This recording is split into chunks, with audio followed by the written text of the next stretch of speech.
Good morning. Happy Tuesday. It is time for just a word from the Word. Our passage this morning comes from the book of Exodus, chapter 18.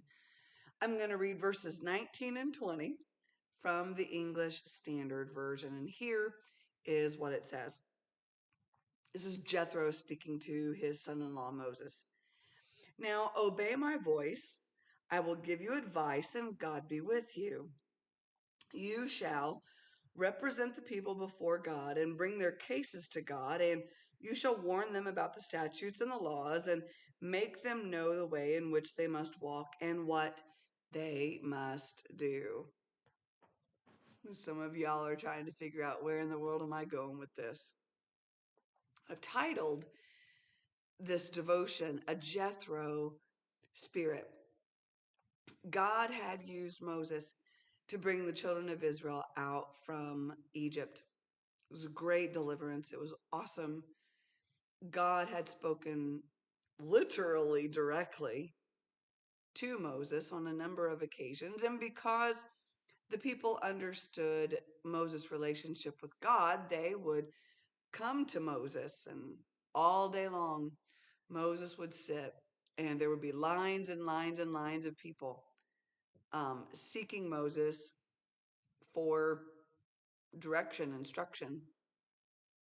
And Moses would do this day after day after day. And his father-in-law watched this. His father-in-law observed what was going on, and with wisdom that can only come from time and experience, Jethro has what you and I would say a come to Jesus meeting with his son-in-law. And he said, look, you keep this up, it's going to kill you.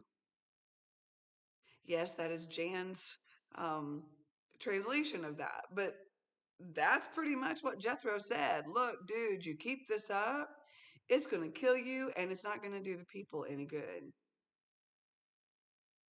And because Jethro apparently and Moses had a decent relationship, Moses allowed Jethro to speak into his life. And Jethro said, look, here's what I suggest. You take care of the big stuff. You let other people take care of the rest. What was Jethro doing? Jethro was looking out for the best interest of Moses and the congregation. Now, he was probably a little partial since Moses was his son-in-law. He loved him. He cared for him. He was looking out for Moses and the children of Israel. I pondered that from my um, daily Bible reading the other day, and I can't get away from the fact that Jethro was not being selfish. He wasn't looking to get any kind of glory for himself. He wasn't looking to get any kind of position. He didn't even ask for it. But out of care and concern, he humbly, graciously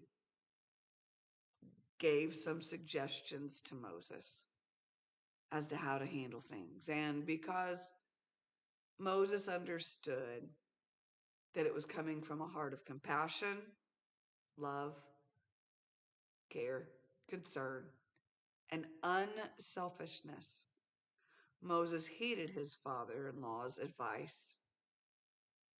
Moses was the better for it, and Israel was the better for it. I thought about Jethro's spirit. Y'all, and that is this morning's just a word from the Word. You and I need a Jethro kind of spirit where we look out for the interests of others, not for ourselves. That we would humbly go and say, are you sure you should do it this way? Could I humbly suggest maybe? and then let it go, because ultimately the decision's going to be up to the other person. But if you care about others, you're not going to insist on your own way. You're going to humbly, kindly, graciously look out for the needs of others. And that is this morning's call. Be humble. Look out for the needs and the blessings of others. Set aside your thoughts. Set aside your need to be recognized.